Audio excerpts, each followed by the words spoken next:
Before us is our battle map of Gettysburg, and here is our military map rig, a helpful tool when moving so many units around such a large board.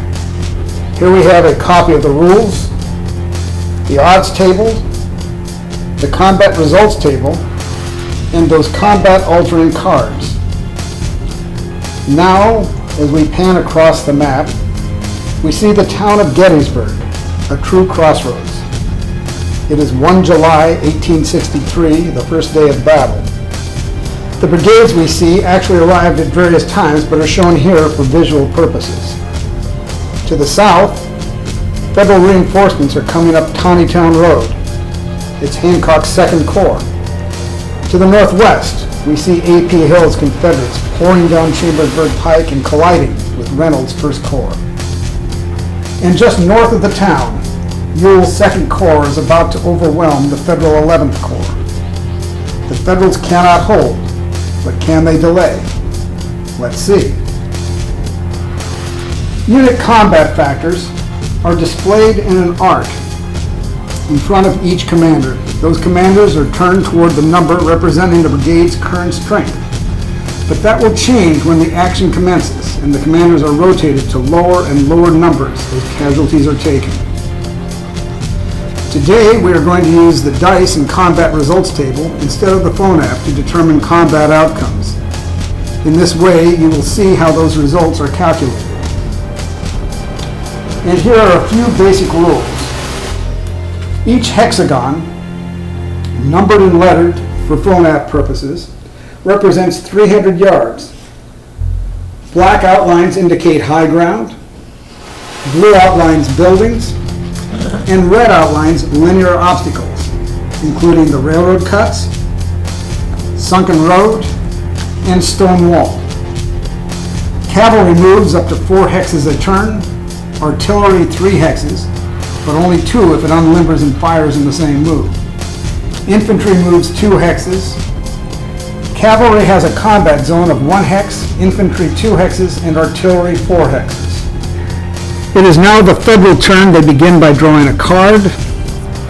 It is an interdiction card. When 3 interdiction cards have been accumulated, you may return them to the deck and your opponent must immediately remove 3 combat factors from any units. The supply line has been interdicted by your cavalry. We'll commence this with the Federals moving forward from the reinforcements and they're going to retreat up front. We come up 1, 2, 3. That's 2 for the infantry and they get an additional 1 for moving on the road. Same thing here.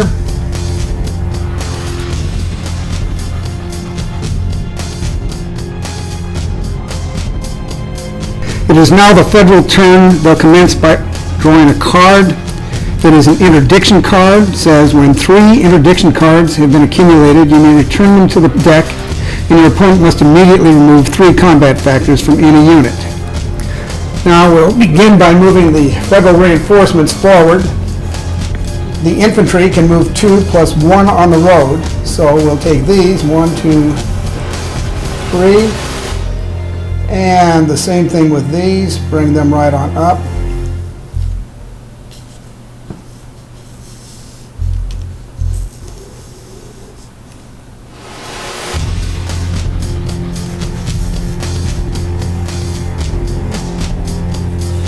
And the units that were in contact are going to pull back. They can move 2 units, 2 hexes.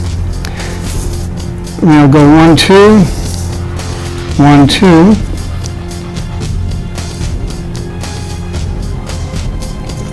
1, 2.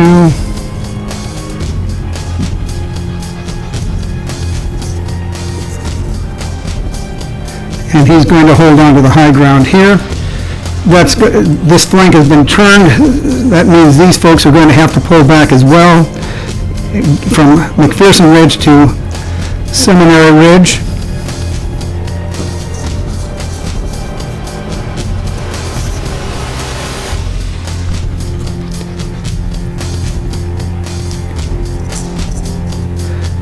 And this time there is no combat, and it would be the Confederate turn.